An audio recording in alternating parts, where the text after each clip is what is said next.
Buenos días, buenos días. Buenos días, doctor. ¿Cómo está? Bueno, ya.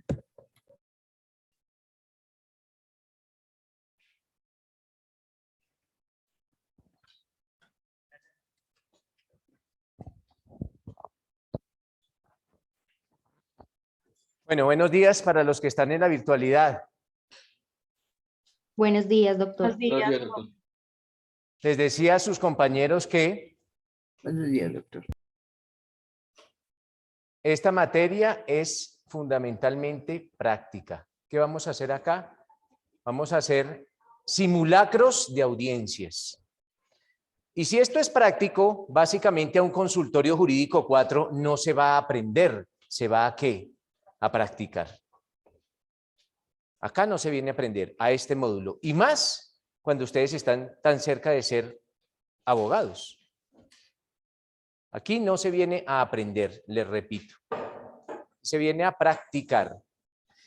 Les decía a sus compañeros, necesito sus conocimientos en derecho penal general, especial, procesal y probatorio, obligatoriamente.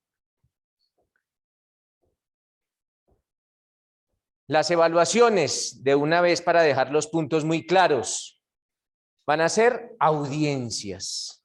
Las personas que asistan a clase presencialmente van a tener una nota, un trato distinto que los que están virtual. Van a tener un plus en su nota, pues se toman la molestia de venir. Indistintamente que la alternancia sea voluntaria o no, el derecho es una carrera presencial. Está siendo, en esta universidad está siendo tratada como alternancia. No me explico por qué, si las directrices del Ministerio de Educación ya indicaron que todas las universidades deben ser presenciales. Todas, absolutamente todas. Lo digo porque soy profesor en otra universidad, en la Universidad Libre de Colombia, y allá ya estamos en presencialidad plena. Lo mismo en el Externado, en el Rosario, en los Andes, en la Javeriana.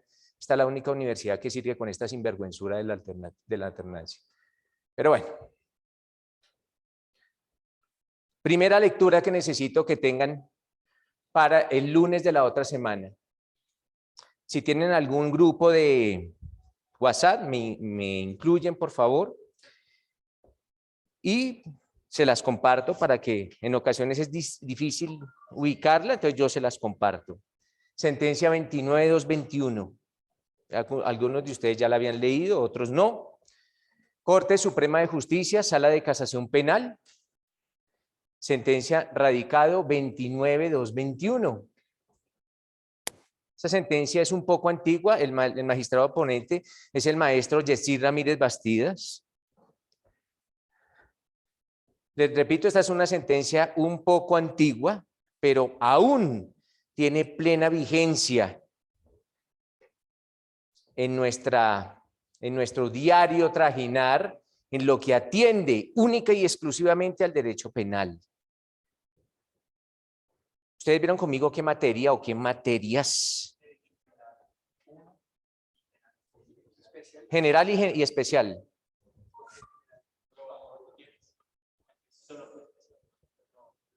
Especial y probatorio, general no. ¿General la vieron con Edgar? Bueno.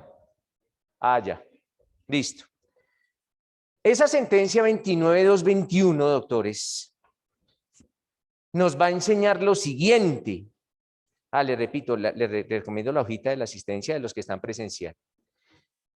Esa sentencia 29-221 nos va a recordar algunas definiciones. ¿Cuáles?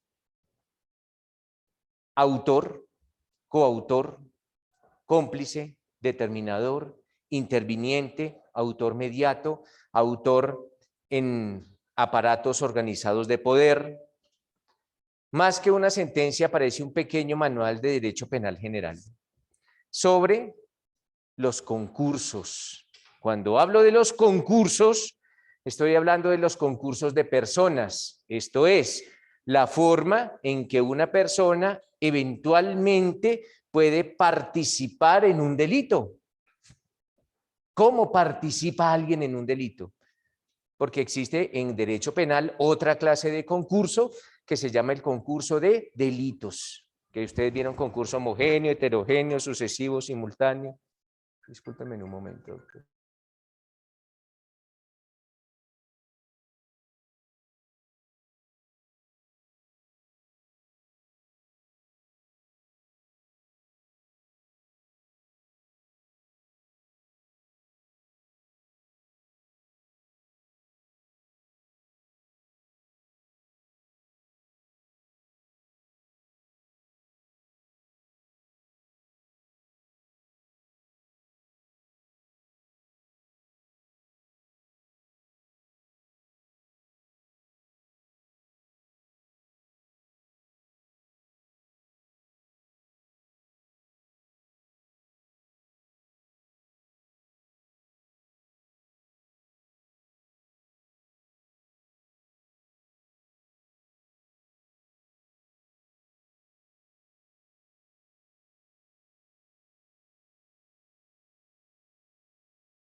Sin embargo, mm, les decía que la evaluación de este módulo la voy a tener en cuenta es con relación a que voy a hablar ahorita con la muchacha que colabora acá para ver si nos presta la sala de audiencias. ¿Por qué? Porque vamos a hacer audiencias y lo ideal es hacerlas allá en la sala. Ustedes van a fungir como fiscales o como defensores.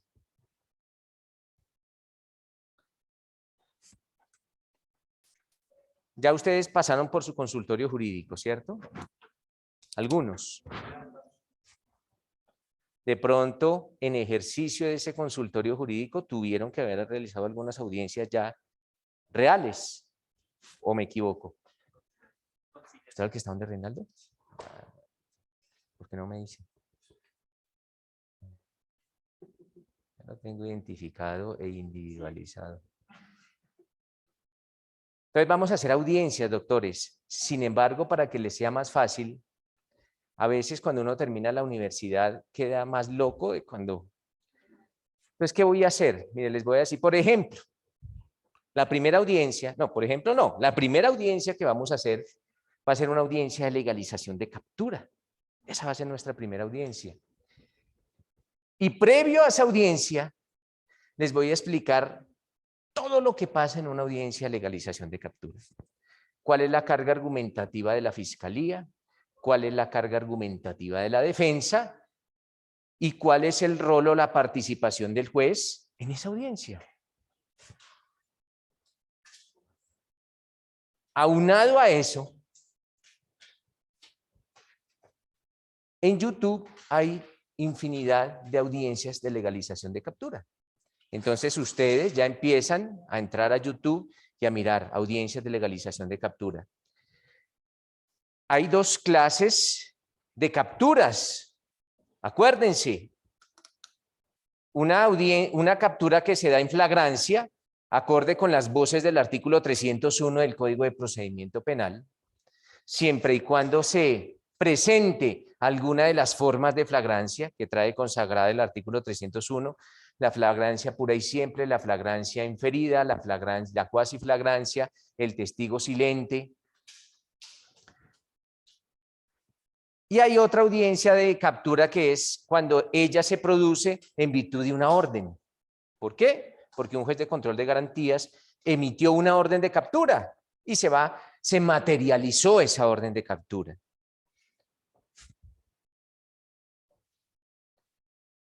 Entonces, con base en unos hechos, se va a presentar una captura, ya sea con orden o ya sea en flagrancia, y hacemos la audiencia.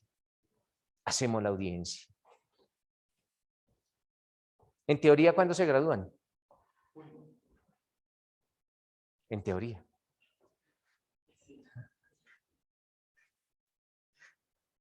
No, doctores, metámosle la ficha a esto, porque aquí, doctores, en este módulo, ustedes van a tener la oportunidad de cometer todos los errores del mundo. Aquí es la última oportunidad que tienen para cometer esos yerros. Y no pasa nada. Nadie nació aprendido y algunos de ustedes todavía no han ido a las audiencias. No pasa nada, pero allá sí. ¿Y qué tal que una vez se hayan graduado, los contraten para una audiencia de este tipo? Ya tienen que estar preparados. Ya en una fecha tan próxima, están a escasos meses de obtener su título como abogados. Y vayan pensando de una vez en una especialización. De una vez. ¿En qué área? En el área que ustedes más les llame la atención. En penal o en alguna otra área del derecho, pero que les llame la atención. Que les llame la atención. Que les interese. Entonces, doctores, primera lectura. Ojo, es una sentencia extensa. Por eso se las coloco con 8 días de anticipación. Es una sentencia que alrededor tiene unas 100 hojas. Unas 100 hojitas. Yo creo que 8 días es, bueno, no, 8 días es un término más que suficiente para leer una sentencia de 100 hojas. Entonces, por favor, me ingresas al grupo y esta misma tarde yo se las socializo. Si no, la pueden descargar de la relatoría de la Corte Suprema de Justicia. Sí, señor, es una sentencia un poco antigua, del 2009, pero, le repito, aún tiene plena vigencia. No toda la sentencia. En ese año 2009 se consagraba una figura que hoy en día ya no tiene ninguna aplicabilidad en el derecho penal, que ustedes conocieron como el autor intelectual. De aquí en adelante, nunca, jamás, indiquen que una persona actúa en un delito como autor intelectual, porque esa figura ya no existe en el derecho penal colombiano. De hecho, no existe desde el año 2000. Imagínense, desde el año 2000 no existe y todavía se utiliza. Todavía uno escucha a personas hablar del autor intelectual y llevamos 22 años sin esa figura. No. Entonces, salvo esa figura, porque esto es de la ley 600, esos hechos pasaron cuando todavía tenía aplicabilidad esta figura, salvo esa figura del autor intelectual, esa sentencia tiene plena aplicabilidad en nuestro derecho. De esa sentencia 29221 vamos a hacer un taller. Vamos a hacer un tallercito. ¿Y por qué les digo desde ahora? Porque es mejor notificarlos desde ahora, porque contra esta decisión no procede ningún recurso. Ni reposición, ni apelación, ni queja, ni súplica, ni pataleo, ningún recurso. De esa 29221. Por eso, ojo, 10 hojitas diarias es más que suficiente y de acá a 8 días la tienen perfectamente leída. Y para mi concepto, es la sentencia que todo penalista debe cargar debajo del brazo. Siempre. Siempre.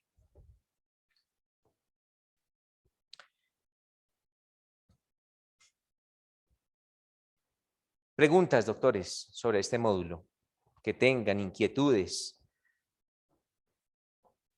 Ninguna, bueno. Hasta donde tengo entendido, ustedes deben asistir, o las personas que así lo deseen, lunes y martes.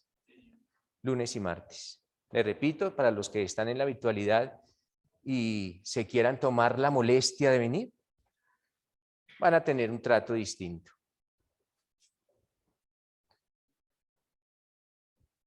Lunes y martes.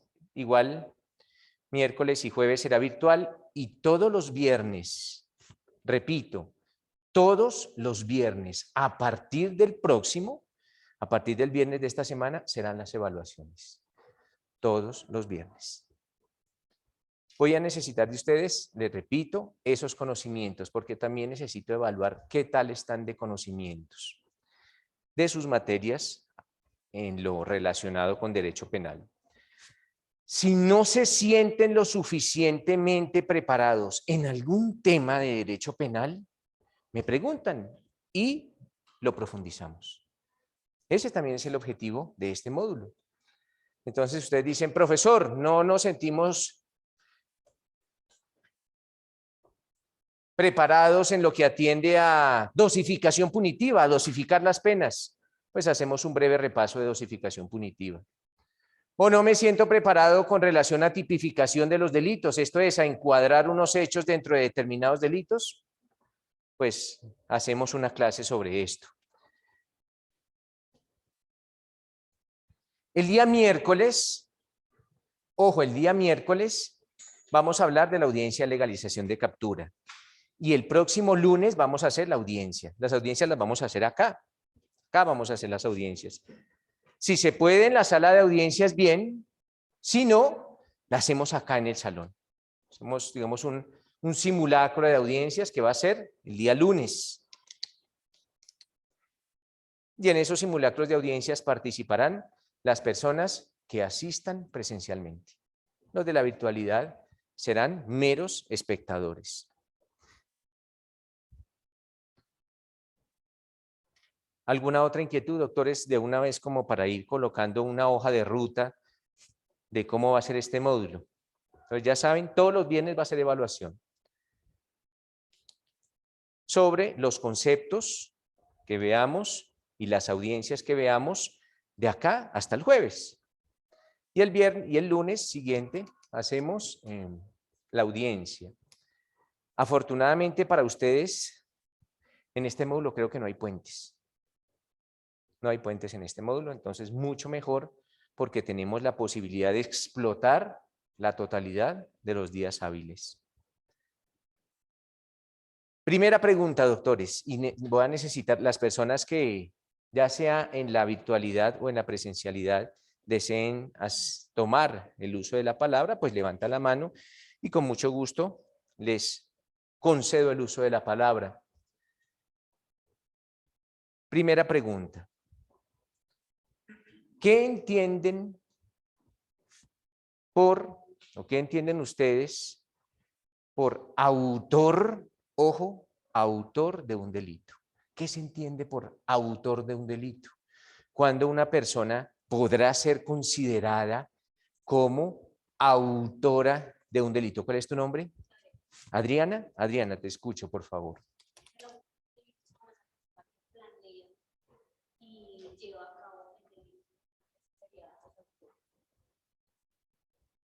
Planea y lleva a cabo el delito. ¿Quién más tiene alguna otra definición o algún otro concepto sobre quién es autor de un delito? ¿Cuál es su nombre? Duván, lo escucho.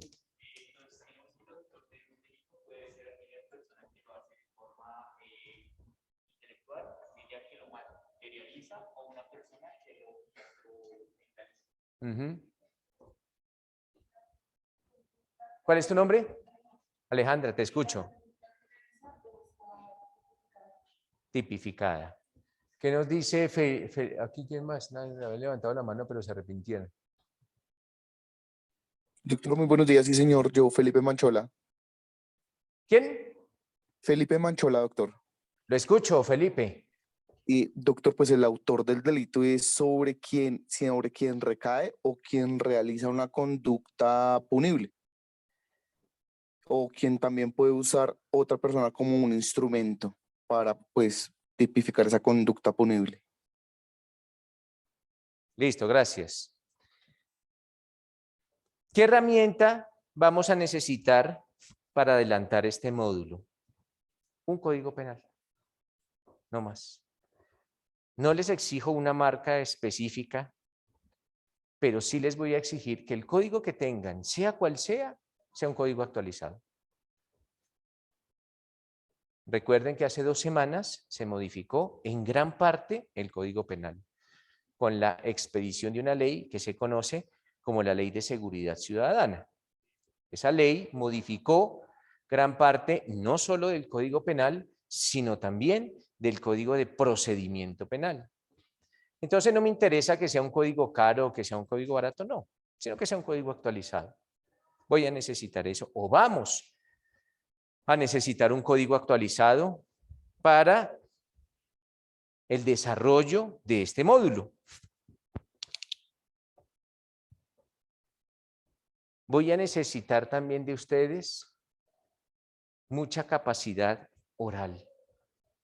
Acuérdense, mis doctores, que este sistema, que se denomina Sistema Penal con Tendencia Acusatoria, es un sistema eminentemente oral. Y al ser un sistema, y no solo este, ya la oralidad está entrando en otros campos del derecho distintos al penal.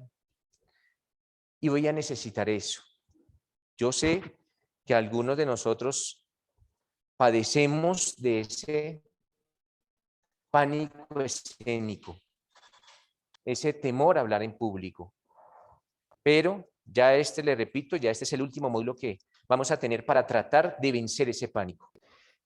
Y recuerden, en derecho penal, la audiencia es una guerra que se suscita entre las partes. Y las partes son fiscalía y defensa.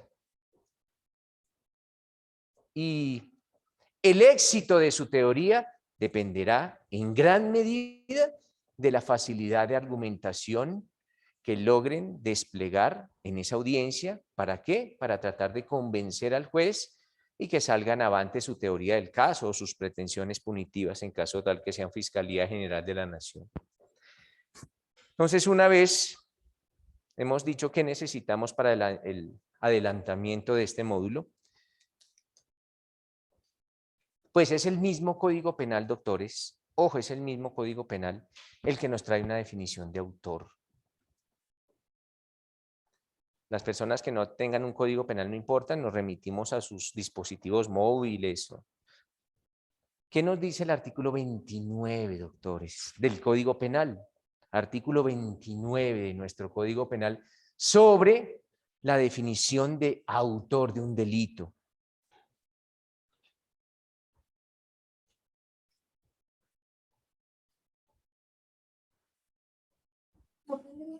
Buenos días, doctor. ¿Con quién hablo? ¿Cómo está? Mucho gusto. Mi nombre es Naidud Muñoz Toro. ¿Cómo me le va, doctor? Bien, cuénteme, señorita. ¿Tiene el artículo 29 a la mano? Sí, señor. La escucho, por favor. Artículo 29 del Código Penal. Autores. Es autor quien realiza la conducta punible por sí mismo o utilizando a otro como instrumento. Hasta ahí, gracias. Ok. Hasta ahí, gracias. Cuando una persona utiliza a otro como instrumento, ¿de qué clase de autor estamos hablando? ¿Sería intelectual, doctor?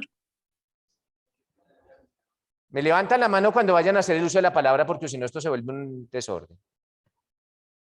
Entonces repito, cuando una persona utiliza a otro como instrumento, ¿de qué clase de autor del delito estamos hablando? Esa forma de autoría, doctores, se denomina autoría mediata. Autoría mediata. Entonces, el autor mediato es aquella persona que utiliza a otra como instrumento, ¿para qué? Para cometer un delito. ¿Qué hablamos de delitos? Si nos quedamos con esa definición o con esa concepción, que el autor mediato es aquella persona que utiliza a otro como instrumento, tenemos que precisar o tener muy claro que ese otro que está siendo utilizado como instrumento no tiene voluntad de cometer el delito. El otro, el instrumento, no tiene voluntad.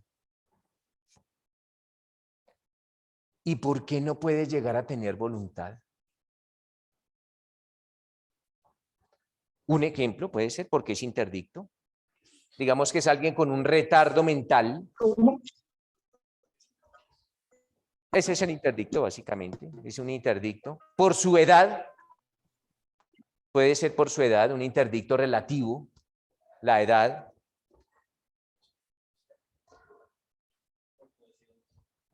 Por alguna amenaza, por alguna presión que vicia su voluntad. Yo soy el atracador del banco, yo soy el ladrón. Voy a la caja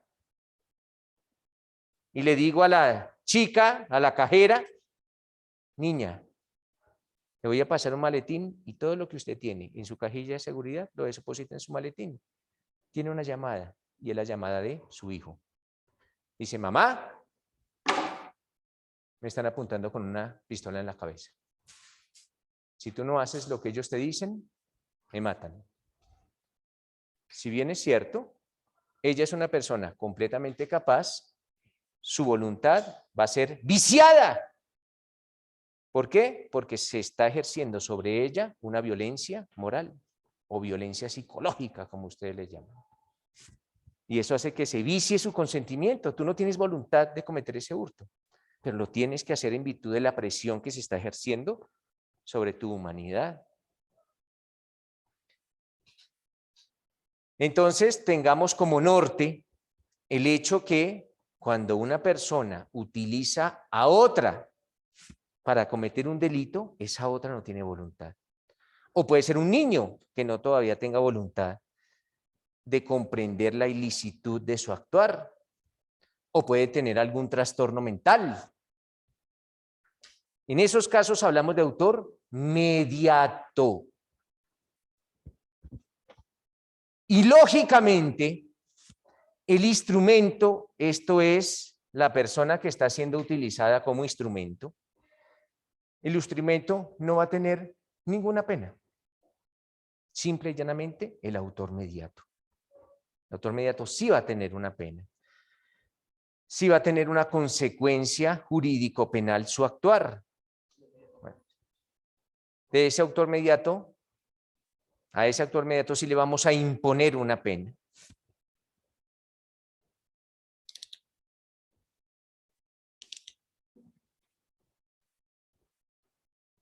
La doctrina le denomina a esa persona que realiza la conducta autor sencillamente, o autor directo le llaman otros, pero al que utiliza a otro como instrumento, autor mediato, autor mediato.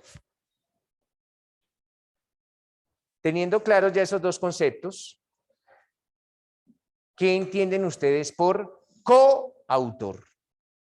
Ya no vamos a hablar del autor, sino del coautor de un delito o de los coautores, porque cuando hablo de coautor, necesariamente parto del presupuesto que son varios.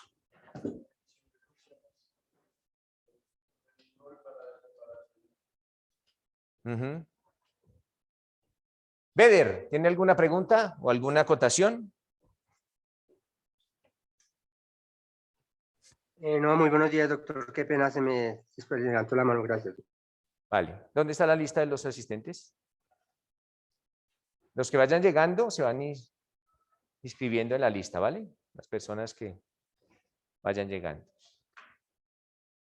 Entonces nos dice el doctor, ¿cuál es su nombre? Michael.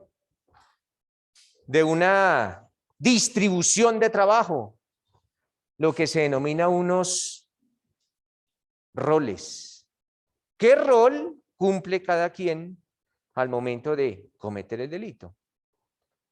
Bueno, esa es una de las formas de coautoría. Cuando hablamos de una coautoría, les decía hace un momentico, necesariamente, ojo, necesariamente partimos del presupuesto que son varios autores. Necesariamente son varias personas. No vamos a hablar de uno, vamos a hablar de varios. ¿Y de varios qué? De varios autores, por eso se denominan coautores. Y cuando hablo de varios, hago alusión a dos o más. Pero sobre esos coautores se van a necesitar el cumplimiento de unos requisitos. Porque no siempre que varias personas intervienen en un delito hablamos de coautoría, no. Entonces, primero, que sean varias personas las que participan en el delito. Segundo, que esas varias personas participen en el delito cuando él se esté cometiendo, ni antes ni después. Si estas personas o esta persona participa antes o participa después, nunca será coautor. Cuando digo nunca, es nunca. Nunca será coautor. El coautor tiene que participar cuando el delito se esté cometiendo.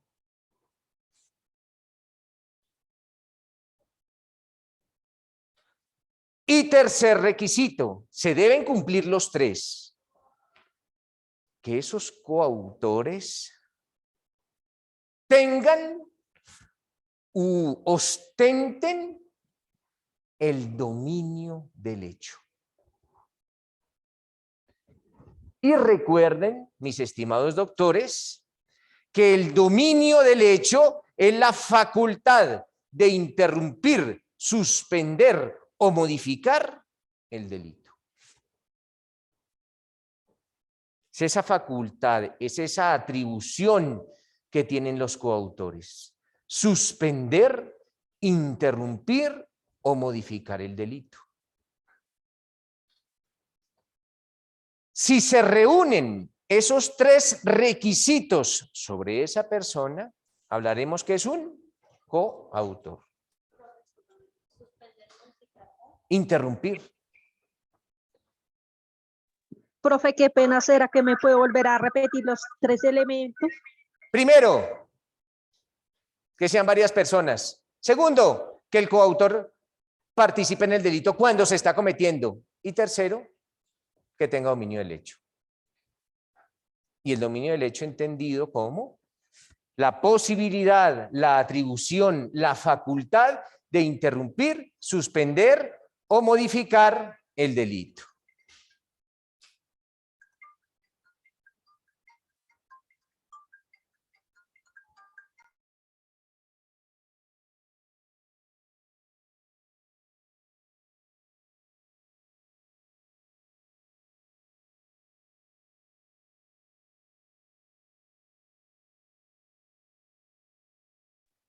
¿Cómo sé yo si una persona tiene dominio del hecho?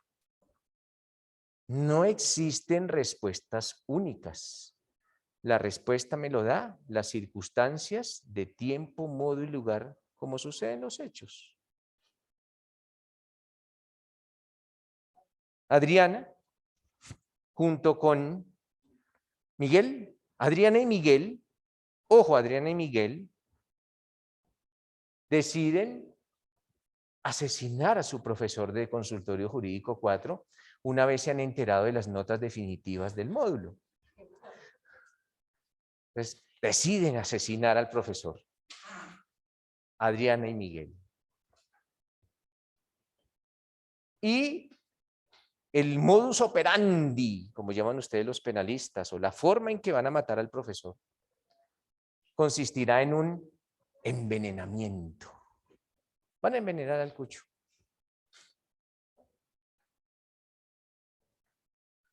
Resulta que Adriana tiene conocimiento de dónde venden los venenos.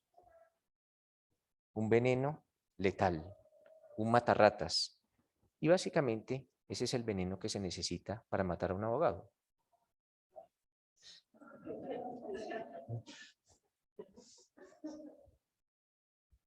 Los demás no sirven, el matarratas sí. Y más penalista, toca uno reforzado, uno bien fuerte. Adriana adquiere el veneno y se lo entrega a Miguel. Miguel, mañana, hoy adquieres el veneno, te lo entregas a Miguel. Miguel mañana me dice, venga, profe, qué chévere volvérmelo a encontrar, un tinto. Ya, toma el matarratas. Y el profesor, afortunadamente, fallece. Esos son los hechos. Capturan a Miguel y a Adriana. Y ustedes, eso es lo que van a tener que hacer en las audiencias, esto es lo que van a tener que hacer en las audiencias, van a empezar a analizar, primero, la participación de Adriana en el delito. Primero vamos a hablar de Adriana. No me pueden hablar de los dos porque los dos tuvieron participación distinta. ¿Hubo división de trabajo criminal? Claro que hubo división del trabajo criminal. Cada uno participó de una forma distinta. Hubo roles distintos. Una persona se encargó de la consecución del veneno y la otra de suministrarle el veneno a este pobre profesor. Entonces, hay roles distintos. ¿Coautora?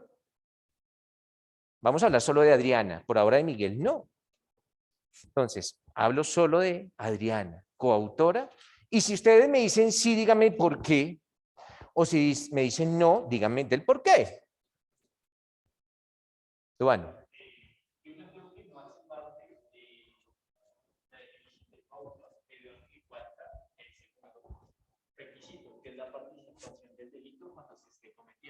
Eso nos dice Juan.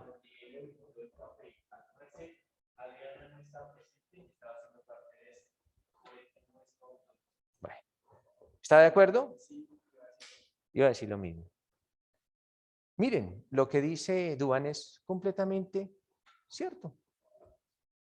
Ella no será una coautora del delito, sino será una cómplice. Y la definición de complicidad la trae el mismo Código Penal. ¿En dónde? En el siguiente artículo, en el 30. El artículo 30 del Código Penal consagra la definición de un cómplice.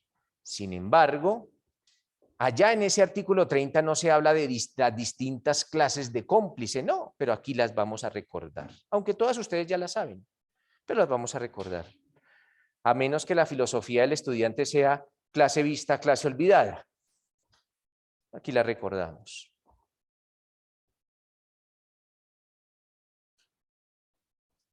¿Quién tiene a la mano un artículo 30 del Código Penal? Te escucho.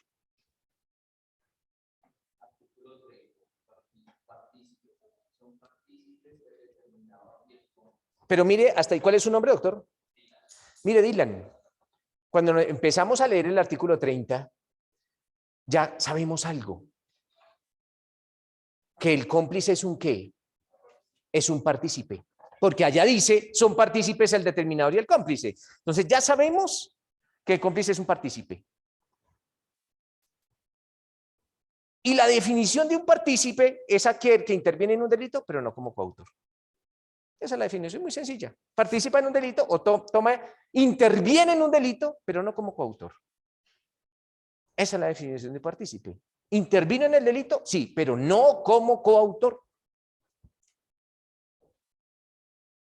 Entonces sabemos que obligatoriamente, con base en la inicial parte del artículo 30, que el cómplice es un partícipe. Intervino en el delito, pero no es un coautor. ¿Y qué nos dice el cómplice? Ahora sí a renglón seguido, por favor.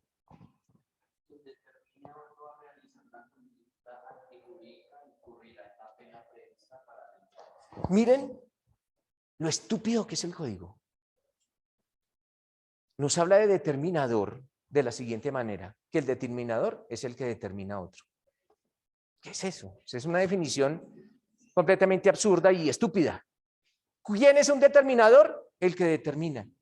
Pues por favor, expliquémosle al que está leyendo el artículo qué diablos es un determinador, pero no el que determinador es el que determina. Ah. Pero pues, ustedes comprenderán quiénes son los que escriben los códigos. De hecho, no se puede esperar más de los señores congresistas. De hecho, el haber escrito el código ya es mucho logro para ellos.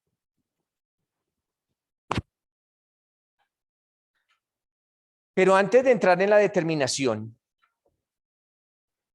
determinar a otro consiste en hacerle nacer al autor la idea de cometer el delito. Eso es determinar. Le hago nacer la idea al autor de cometer ese delito. Se la hago nacer. Ese autor no tenía la idea de cometer el delito, pero yo se la hago nacer. ¿Y cómo le puedo hacer nacer la idea al autor de un delito? Por ejemplo, ¿cuál es este nombre? Alejandra. Miren, Alejandra, les voy a contar acá. Alejandra supo que su marido le era infiel. Y contrata ¿a quién? Al sicario. Pregunto, ¿el sicario tenía la idea de matar al marido? Ella se lo hace nacer. ¿Cómo? Contratándolo. No, porque dije que el autor mediato, el instrumento no tenía voluntad. ¿El sicario no tiene voluntad de cometer el delito? Aquí nunca hablamos de un autor mediato. Porque decíamos que en el autor mediato el instrumento no tenía voluntad, o porque estaba siendo amenazado, o porque era un niño, o porque eventualmente se trataba de una persona con alguna deficiencia mental. Pero el sicario ni es un niño, ni está con alguna deficiencia mental, ni está siendo amenazado, simplemente está siendo contratado por Alejandra. Alejandra lo contrata. Entonces Alejandra le dice al sicario, mira, toma 200,000 pesos, igual no vale más matar a tu marido, 200,000 pesos. Y le voy a dar las siguientes instrucciones. Miren este caso. Los casos que les voy a poner más o menos van a ser así. Entonces Alejandra le dice al sicario, mi marido tiene aproximadamente 65 años de edad, es gordo, bajito, siempre viste de jean y de chaqueta de cuero y tenis. Y lo va a encontrar saliendo de un bar, El Tufo, el jueves a las 11 de la noche. Esas son las instrucciones que Alejandra le da al sicario. El sicario se lleva esa información y ese día, a las 11 de la noche, se encuentra frente al bar El Tufo y observa a una persona que se asimila a las características que le había indicado previamente a Alejandra y lo mata. Pero ese no era. Ese no era. Era una persona con características similares. Una persona también de aproximadamente 65 años y coincidencialmente estaba vestida tal como le había dicho Alejandra. Entonces el homicida, el sicario, que es el autor material del delito, asesina a otro,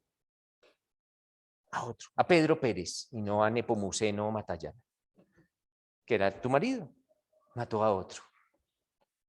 Inicialmente vamos a preguntarnos lo siguiente.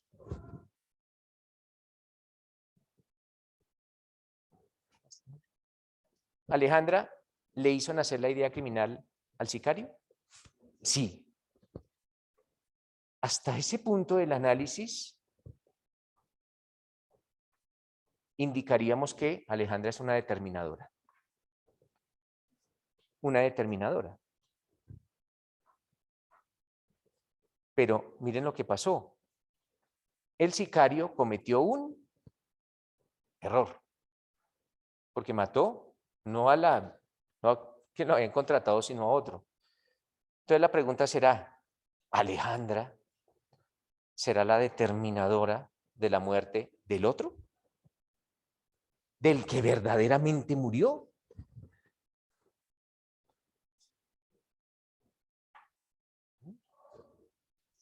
Así son los casos que les voy a colocar. Entonces, Alejandra, digamos que el marido de Alejandra se llama Nepomuceno Matallana, pero el sicario mató a Pedro Pérez.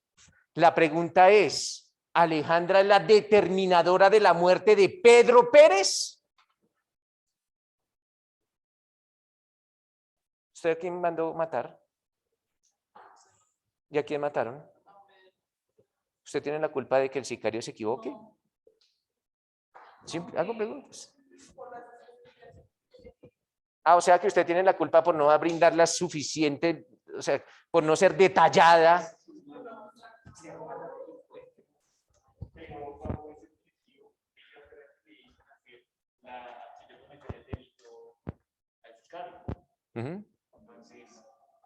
Pero de matar a Nepomuceno Matallana, no a Pedro Pérez. Lo que pasa es que Pedro Pérez fue una persona que desafortunadamente tenía algunas características físicas de pronto similares o la forma de vestir similar y el sicario disparó fue contra Pedro Pérez.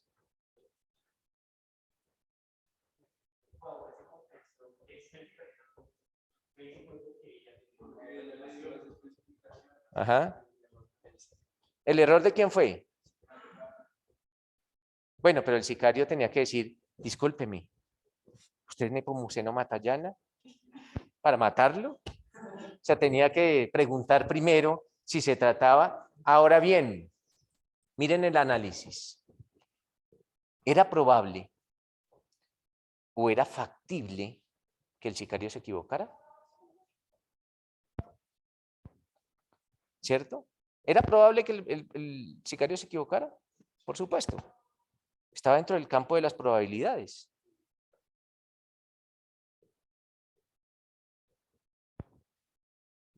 Eso en derecho penal se llama el dolo eventual. Dolo eventual. El dolo eventual, no de ella, de los dos. Ellos tienen que correr el riesgo de que eventualmente se equivoquen.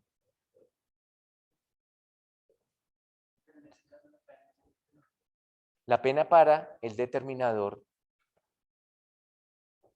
es distinta para la pena del autor. ¿Qué nos dice el artículo 30? Todo esto no lo dice el artículo 30, o no lo dice el Código Penal. Tú tenías el Código 30, ¿sí? El artículo 30, ¿qué dice?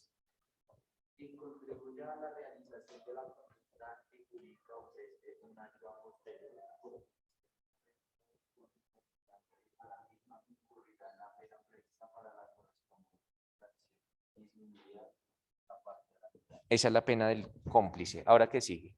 Al interviniente que no teniendo las calidades especiales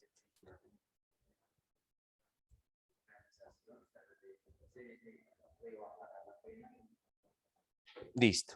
Básicamente, doctores, la pena del determinador es la misma pena para el autor. Quien va a tener una pena más leve es el cómplice, pero el determinador y el autor van a tener la misma pena. Ven para acá, Alejandra. Miren, he aquí a la determinadora del delito de homicidio. Venga para acá. Aquí está Alejandra, la determinadora del delito de homicidio. Venga para acá, doctor, usted va a ser el sicario. Entonces, determinadora, silencio. ¿Determinadora ahí?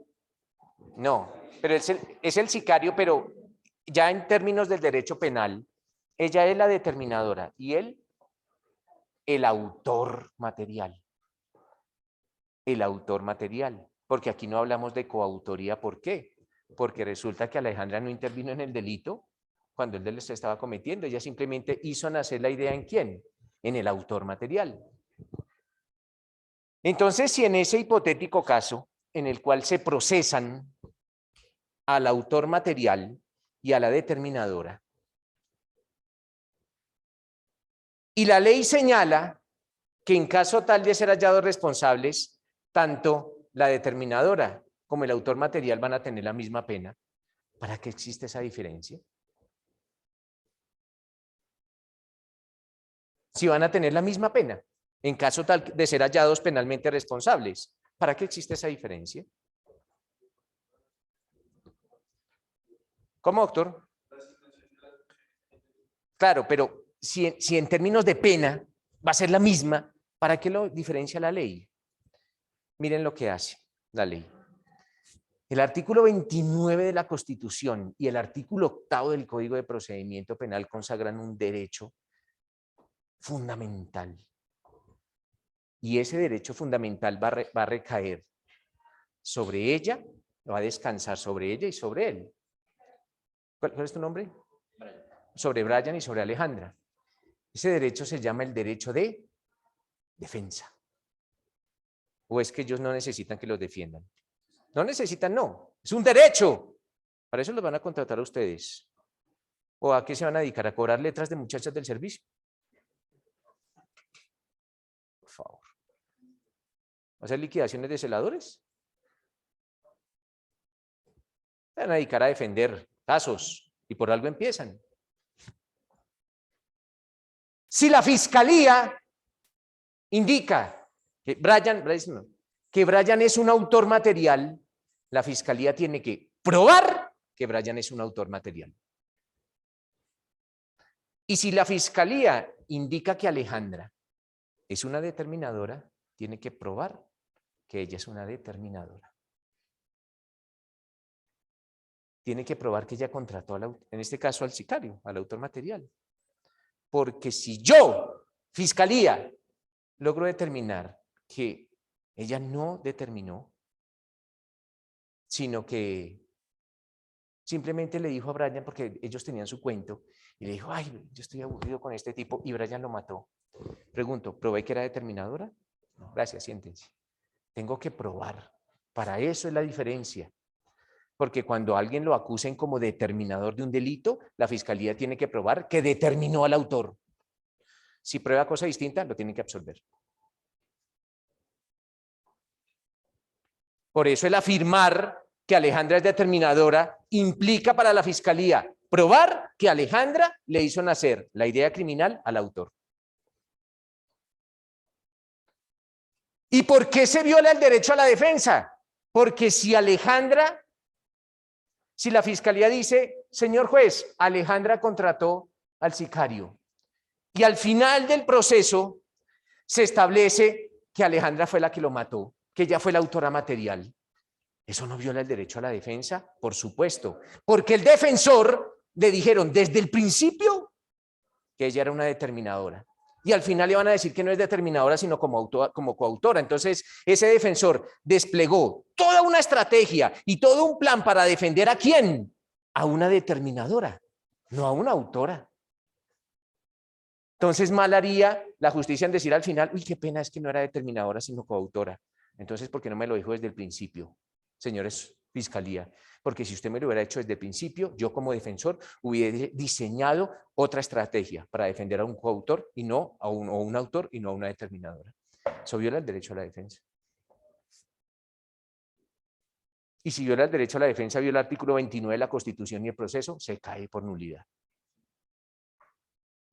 Y ahí es donde Alejandra recobra la libertad. Sale por vencimiento de términos, como este abogado. Hay un abogado que en Colombia le dicen el abogado, el doctor vencimiento de términos. Lo conocen como Iván, su nombre y su apellido, Cancino. Doctor vencimiento de términos. Logró la libertad por vencimiento de términos del pícaro del Diego Cadena. Y salió cantando en las redes sociales. El abogadito, ¿no?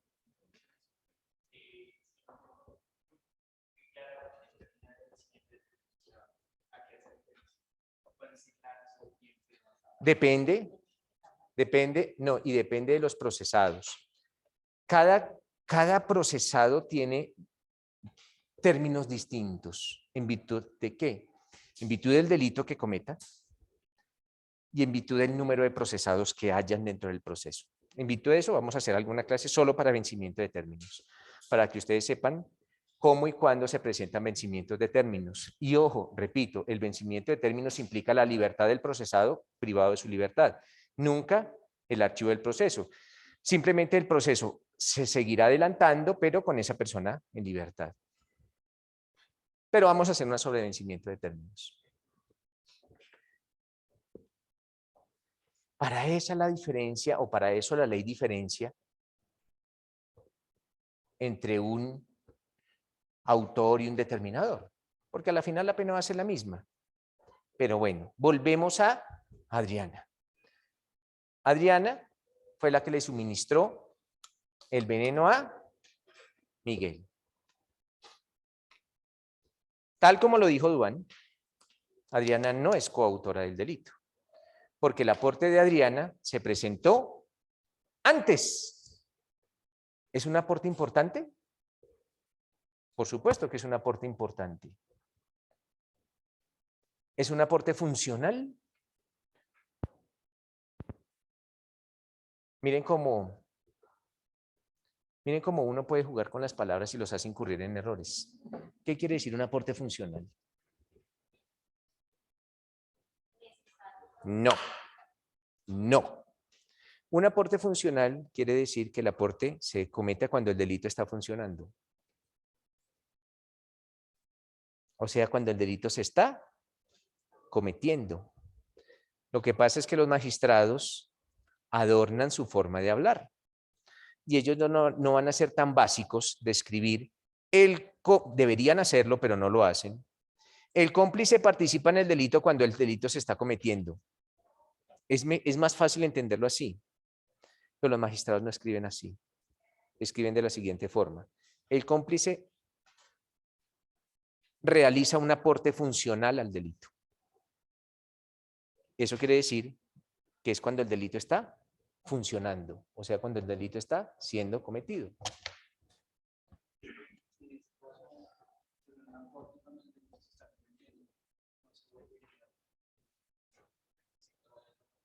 Vamos a mirar ahora más adelante. En el caso de Adriana, el aporte se presentó antes, durante o después. Entonces, ¿era aporte funcional? No es aporte funcional. Pero es aporte importante. Claro, una cosa es importante y otra cosa es funcional.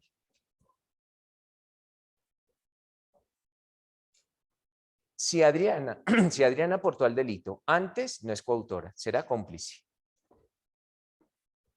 ¿Cómo se llama el cómplice que interviene en un delito antes de que él se cometa?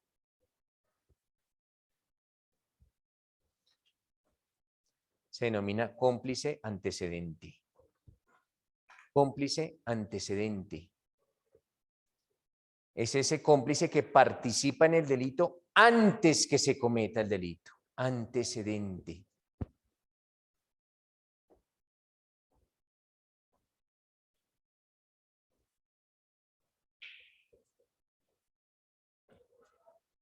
El cómplice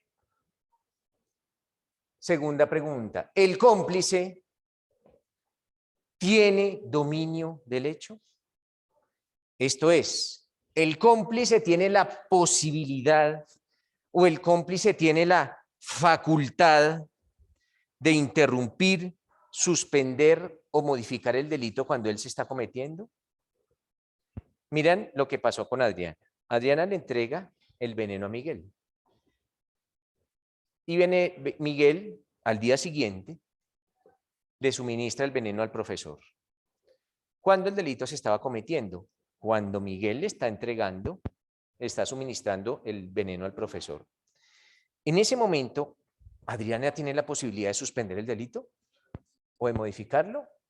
¿Cómo? No. ¿Será que con una llamada suspende? Por eso, pero miren, en el momento en que se está cometiendo, ¿ella puede hacerlo? No, no lo puede hacer. Entonces, si Adriana dijera, ay, qué embarrada, ese tipo mala gente, pero no merece morir. Lo dejamos para después. ¿Ella lo puede hacer? No, porque quien no está cometiendo es él. Ella ya cumplió con su parte. Entonces quiere decir que el cómplice no tiene ¿qué? No tiene dominio del hecho. Eso se denomina dejar para después el delito, se denomina interrumpirlo. No lo hago ahorita, lo hago mañana. Tomar la determinación de ya no cometerlo, de arrepentirse, es suspenderlo o modificarlo. Modificarlo es, por ejemplo, en un caso que yo decido violar a Adriana y una vez la he violado digo, esta vieja me miró la cara, ahora la voy a matar para no dejar ¿qué?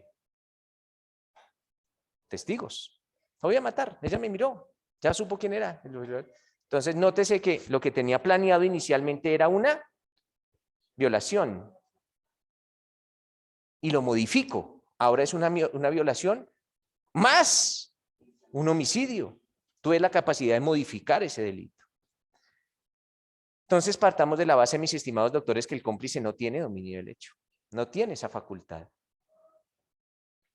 Y que ese cómplice que participó en el delito antes de que él se cometiera, en este caso suministrándole el veneno al autor material, se denomina un cómplice antecedente. Participa en el delito antes. Ven para aquí, Adriana. Pero vamos a volver a la violación. Resulta que Adriana la va a violar. Venga para acá, doctor. Vean ustedes dos, doctores. Ustedes dos. Ellos dos toman la determinación de violar a Adriana. Acuérdense que la violación, me recuerdan, pues mañana traigan el código, que lo vamos a utilizar. La violación está consagrada en el artículo 205 del Código Penal. Acceso carnal violento se denomina. Sí, por favor.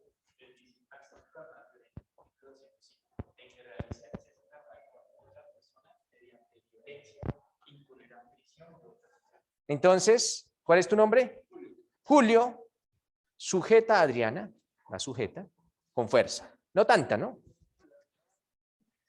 Mientras Julio sujeta a Adriana con el objeto de reducirla o con el objeto de inmovilizarla, Julián la accede carnalmente por vía anal, vaginal u oral, las tres. Anal, vaginal y oral. La accede carnalmente. Esos son los hechos. Esos son los hechos. Pregunto, entre Julián y Julio. Entonces muy fácil. Entre Julián y Julio existe división del trabajo criminal. Claro, roles. Miren los roles. Mientras Julio inmoviliza a la víctima, Julián la accede anal, vaginal y oralmente. Si van a acceder, accedan de todas las formas. Aquí aprendemos cosas para la vida práctica.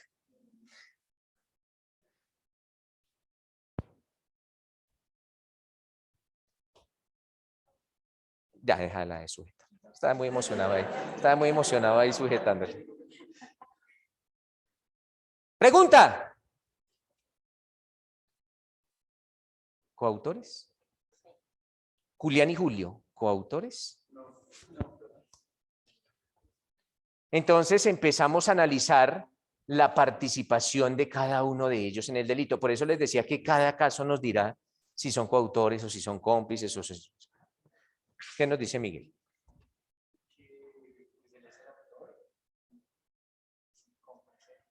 Entonces, claro, entonces vamos a analizar la conducta individualmente considerada de cada una de las personas. Julián, primer requisito, ¿eran 2 o más? Cumple el primer requisito. Segundo requisito, ¿interviene en el delito cuando él se está cometiendo? Y tercero, ¿Julián tiene dominio del hecho? O sea, Julián podía decir, después de que tenía a Adriana ahí lista para accederla anal, vaginal u oralmente, él puede decir, ¿se arrepiente y ya no se comete el delito? Claro que sí. Entonces, hablamos de que sobre Julián recae la figura de coautor. Pero ahora vamos a analizar a Julio. Julio, ¿se trata de 2 o más? Sí. ¿Participa en el delito cuando el delito se está cometiendo? ¿Julio tiene dominio del hecho? Si Julio dijera, pero esta muchacha, pues está muy querida, pero no para violarla, se va, ¿será que el delito se comete? ¿Es probable que el delito se cometa cuando ella se vaya? ¿O es probable que el delito falle? Es probable que falle, porque ya no va a tener Julián la participación de la persona que estaba inmovilizándola o que estaba reduciéndola. Entonces, eventualmente Adriana podría, ¿qué? Defenderse. Entonces es probable que el delito no se cometa. Por eso la teoría del dominio del hecho es una ficción jurídica. Nosotros nos imaginamos, ¿qué pasaría si esa persona deja de intervenir? ¿Será que eventualmente el delito se cometería? Si hay probabilidades que no, quiere decir que Julio también tenía, ¿qué? Dominio del hecho. Y si Julio también tenía dominio del hecho, tanto Julio como Julián son coautores. Gracias.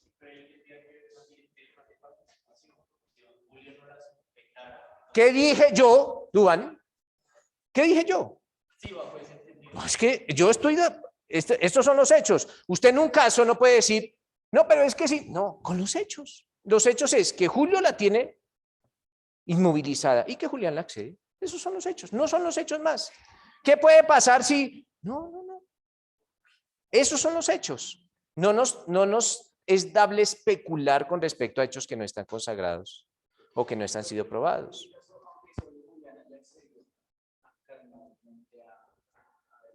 Claro, pero acuérdese lo que nos dijo Michael.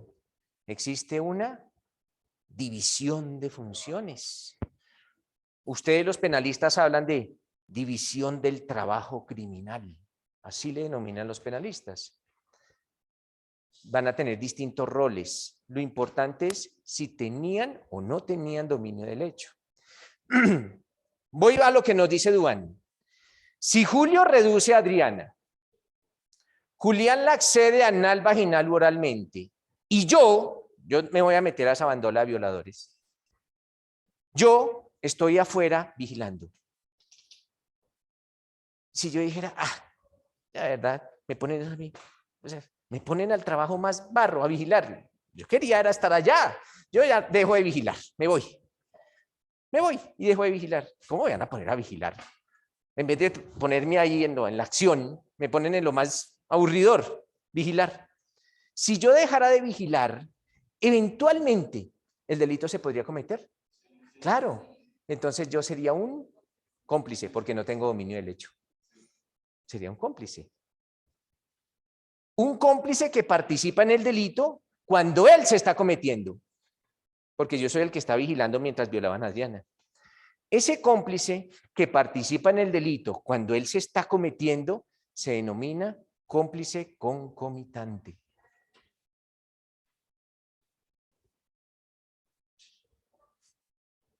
Concomitante. Ese cómplice que participa en el delito cuando él se está cometiendo, pero ojo, siempre sin el dominio del hecho. Por eso es cómplice.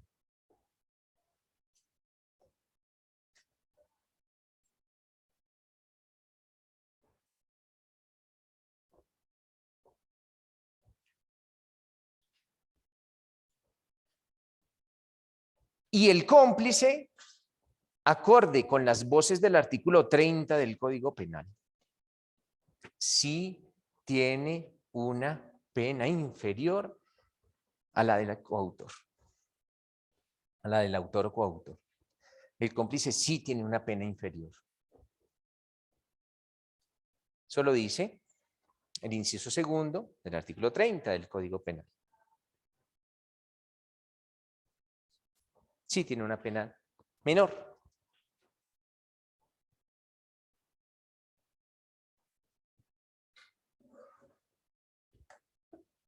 Tercer caso. Alejandra. Miren lo que estoy haciendo desde ya. Alejandra. Mañana me voy a robar una motocicleta. ¿Me colaboras guardando la motocicleta una vez la haya hurtado? ¿Me colaboras guardándola en tu casa? Y Alejandra dice, claro, te colaboro con eso. Efectivamente, yo hurto la motocicleta y previo acuerdo, porque existió un acuerdo previo entre Alejandra y yo, previo acuerdo, voy a la casa de Alejandra y Alejandra me ayuda a guardar esa motocicleta. ¿Alejandra participa en el delito? Claro, participó en el delito. Después de que se cometió, pero participó. Pues ayudando a guardar el producto del delito. ¿Hablamos de dos o más? ¿Pero Alejandra tiene dominio del hecho? No. Alejandra no tenía la posibilidad de interrumpir, suspender o modificar el delito. Entonces, ¿Alejandra qué es? Cómplice, pero es una cómplice que participa en el delito cuando el delito ya se cometió. Esa forma de complicidad se denomina complicidad subsiguiente. Entonces, existen tres clases de complicidad: antecedente, concomitante y subsiguiente.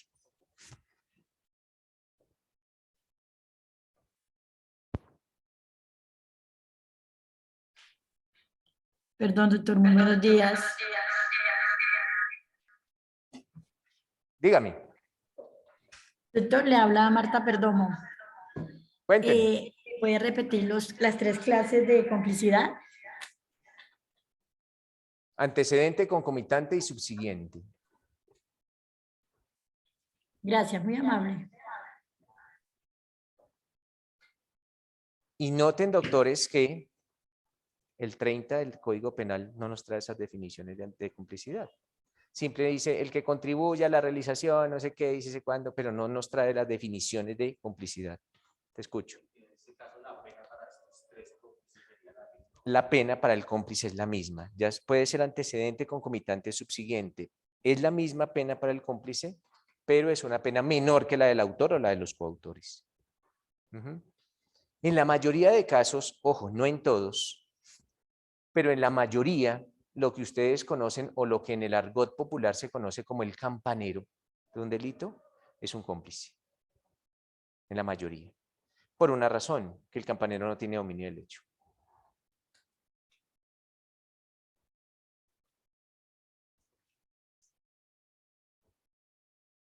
Ven para acá, Alejandra. Venga para acá, doctor. Vengan para acá, Miguel. Miren, aquí ustedes tienen, y yo me voy a meter con los cuatro. Aquí estamos. ¿Este qué curso es? ¿Décimo qué? ¿10A? Bueno, esta es la banda, los cuatro me incluyo, la banda de atracadores de bancos del curso 10A de la universitaria. Pues, nos dedicamos a atracar un banco. Vamos a diseñar un plan para atracar un banco. Resulta que nosotros somos buenos gatilleros y buenos para manejar carros y todo, pero no para diseñar planes. Entonces contratamos a Adriana, que es la que va a idear todo el plan de cómo vamos a ingresar a las instalaciones del banco y digamos, el plan criminal. Tú lo diseñas. Entonces, una vez Adriana ha diseñado el plan criminal, nos lo entrega. Y nosotros nos reunimos a llevar a cabo, a ejecutar ese plan. Adriana, utilizando sus encantos, va a hablar con el guarda de seguridad del banco. Va a empezar a hacerle creer al guarda de seguridad que le gustó mucho ese guarda de seguridad y que Adriana lo quiere enamorar. Ojo, ¿eso pasa? Claro. El pendejo es el guarda de seguridad, que feo, viejo, cree que una muchacha se fijó en él. Eso es estúpido, pero pasa. Ese día él se levantó, dije, uy, me levanté mire, hoy, y no sabe. Mientras Alejandra está ya en el enamoramiento del guarda de seguridad. Dylan y Miguel, con sus armas de fuego, intimidan a los cajeros. Y desocupan el dinero que hay en cada una de las cajillas. Yo estoy afuera piloteando el automóvil en donde vamos a emprender la veloz huida, como dirían los penalistas. Entonces Alejandra le dice al pobre celador, ay, me tengo que ir, dame tu teléfono, fijo, te llamo mañana y salimos. Y el pendejo le entrega el teléfono a Alejandra y salen.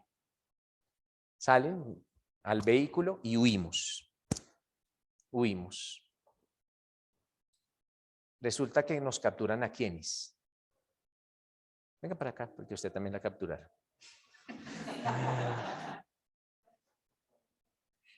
Allá vamos a estar los 5.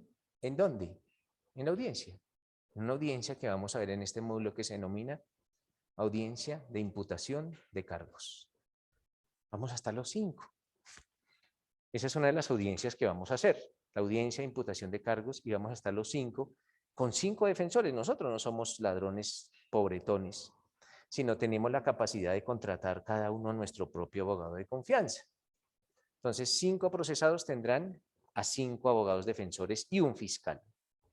Para mañana, ustedes me van a decir si la participación de Adriana, cuál fue la participación de Miguel, cuál fue la participación de Alejandra, de Dylan y la de Nelson. Si somos autores, coautores, determinadores, intervinientes, ¿qué somos? Mañana me lo van a decir. Y así, doctores, vamos a empezar a practicar. ¿Esto es práctica? ¿Eso es práctica o no? Lo que estamos haciendo es una práctica. Vamos a practicar con ese caso de los atracadores del curso. La banda de atracadores, los 5. Ya saben cómo participó cada quien. Ya saben qué forma de participación tuvo cada quien. Dejemos ahí, doctores. Gracias.